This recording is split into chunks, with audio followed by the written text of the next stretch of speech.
हय्या अलल सलाह की आवाज 5 टाइम आ रही है, हय्या अलल फलाह की आवाज 5 टाइम आ रही है। अजान देने वाला कामयाबी की तरफ बुला रहा है, नमाज की तरफ बुला रहा है, और आप अपने काम धंधे में लगे हैं। जो नमाज नहीं पढ़ते उनको छोड़ दो, जो नमाज पढ़ते वो भी कसमसाते हुए, टहलते हुए, अंगड़ाई लेते हुए बड़े आराम आराम से मस्जिद में जाते हैं। ओ लोगो, अगर नमाज को अहम समझते हो तो नमाज के लिए जल्दी किया करो। सूरह जुमा के अंदर देखिए अल्लाह क्या कहता है, या अय्युहल्लज़ीना आमनू इज़ा नूदिया लिस्सलाह, ऐ ईमान वालो जब जुमा के दिन जुमा की अजान हो जाए, फसाउ इला ज़िक्रिल्लाहि व ज़रुल बै, तो जल्दी से दौड़ो अल्लाह के जिक्र की तरफ और कारोबार बंद कर दो। अल्लाह ने ये नहीं कहा कि आराम आराम से जाओ, अल्लाह ने कहा फसअउ इला ज़िक्रिल्लाह, दौड़ करके भाग करके मस्जिद में जाओ। मतलब यहां मुराद ये है कि जल्दी करो, देर मत करो। इसीलिए जुमा के दिन जो जितना पहले आएगा उसको उतना सवाब मिलेगा। माफ कीजिएगा, आपके कटिहार में इस चीज की मैंने बहुत कमी देखी, सीमांचल के इलाके में बड़ी कमी देखी है मैंने। 12:15 बजे जुमा का खुतबा है, कभी कोई मेहमान आ गया अलग बात है।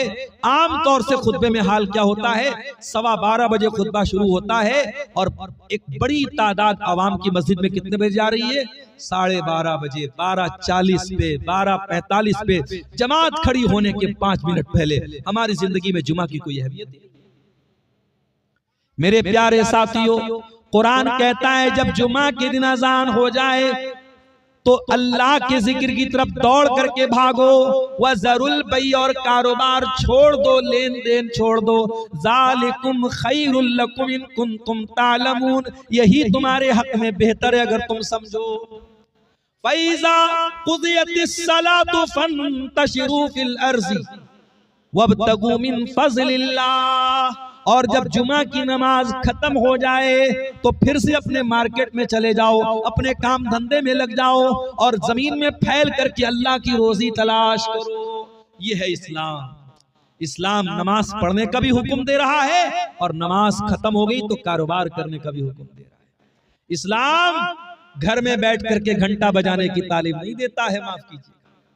इस्लाम की तालीम नहीं है ये कि जाओ और किसी नदी में जाके डुबकी लगाओ तुम्हारे पाप धुल जाएंगे, माफ कीजिए। ये इस्लाम की तालीम। इस्लाम में आपको कपड़ा पहनने का हुक्म दिया गया है, नंगा रहना पागलपन की अलामत है। इस्लाम में नंगा रहने को इबादत करार नहीं दिया।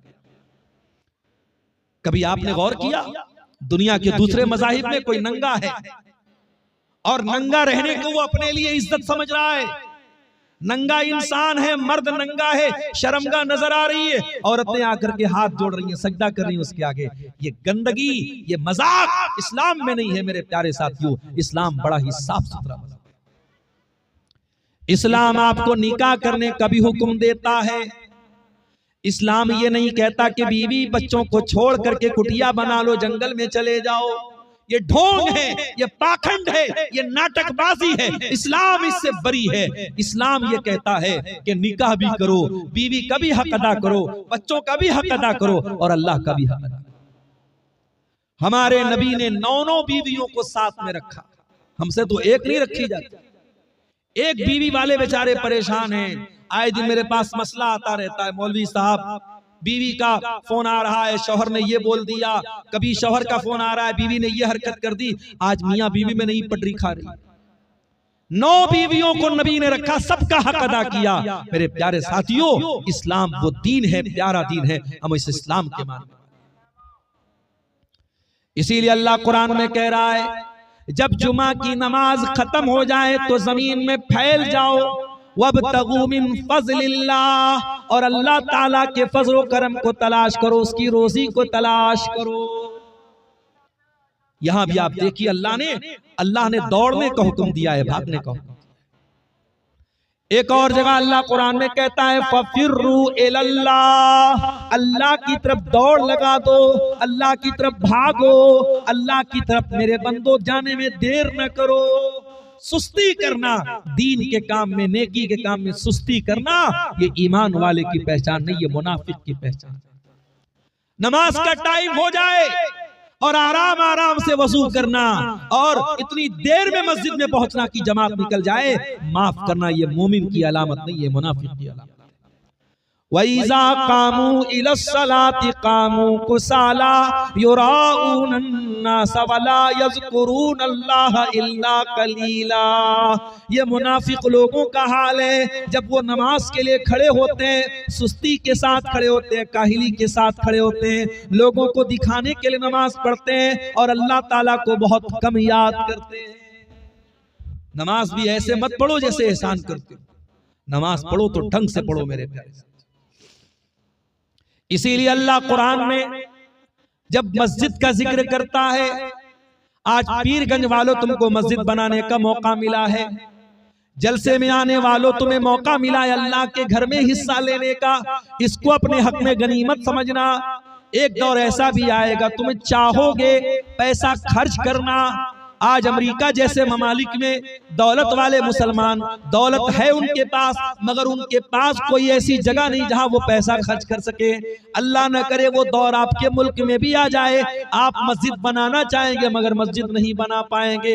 आज कम से कम आप मस्जिद बना सकते हैं, अल्लाह मौका दे रहा है मेरे प्यारे साथियों, इस मौके को गनीमत समझिए। अल्लाह कुरान में मस्जिद का जिक्र करते हुए कहता है फी बुयूतिन अज़ीनल्लाहु अन तुरफा, अल्लाह के घरों को अल्लाह ताला ने बुलंद करने का हुक्म दिया है। अभी मैं जुमा पढ़ाया था मैंने आज हरीशपुर, तो वहां एक मदरसे में छोटा मोटा प्रोग्राम हुआ बच्चों के सामने। तो एक साहब ने आकर के मसला पूछा, कहा मौलवी साहब हमारे यहाँ हर चीज का ऐलान मस्जिद में होता है, बकरी खो गई मस्जिद में लाउड स्पीकर में ऐलान हो रहा है, बच्चा गुम हो गया मस्जिद में ऐलान हो रहा है। मस्जिद को अनाउंसमेंट सेंटर मत बनाओ मेरे प्यारे साथ, मस्जिद को ऐलान करने की जगह मत बनाओ। नबी ने बद्दुआ की है कि अगर कोई आकर के मस्जिद में ऐलान करता है मेरा सामान खो गया, अल्लाह के नबी ने फरमाया उसका सामान न मिले जो मस्जिद में आके ऐलान करता है। मस्जिद अल्लाह के जिक्र की जगह है, उसको कारोबार की जगह, उसको ऐलान की जगह मत बनाओ मेरे प्यारे। अल्लाह कह रहा है फी बुयूतिन अज़ीनल्लाहु अन तुरफा, मस्जिद वो घर है अल्लाह ताला का जिसको अल्लाह ने बुलंद करने का हुक्म दिया है। बुलंद का मतलब ये नहीं कि मस्जिद की हाइट ऊंची होनी चाहिए, बुलंद का मतलब ये है मस्जिद में कोई ऐसा काम न किया जाए जो मस्जिद की शान के खिलाफ है। अरे कच्चा प्याज और कच्चा लहसुन खा करके भी मस्जिद में आने से मना किया। अल्लाह के नबी ने फरमाया मन अकला मिन हाज़िही शजरा, जो लहसुन खाए, कच्चा प्याज खाए, जो कच्चा लहसुन खाए, जो गंदना खाए, वो खा करके मस्जिद में ना आए।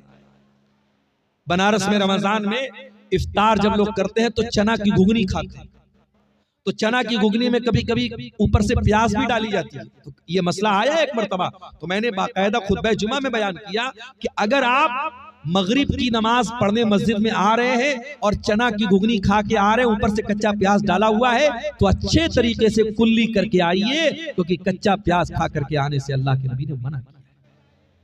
और गौर करो, जब कच्चा प्याज खा करके मस्जिद में आना मना है, तो बीड़ी पीने वाला, सिगरेट पीने वाला, गुटखा खाने वाला और गुल मंजन करने वाला, जिसके मुंह से उस चीज की महक आती है, समझो वो कितनी तकलीफ पहुंचाता है। अल्लाह के नबी ने फरमाया कि कच्चे प्याज और कच्चे लहसुन की महक से फरिश्तों को तकलीफ होती है।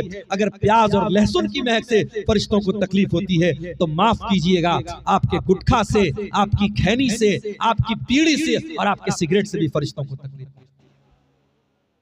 अज़ीनल्लाहु अन तुरफा, मस्जिद को अल्लाह ताला ने बुलंद करने का हुक्म दिया है। व युज़कर फ़ीहा इस्मुहु, और मस्जिद में अल्लाह ताला ने अपना नाम लेने का हुक्म दिया है। युसब्बिहु लहू फ़ीहा बिलग़ुदुव्वि वल आसाल, और मस्जिद में सुबह शाम अल्लाह ताला की तस्बीह होती है। कौन करता है अल्लाह की तस्बीह?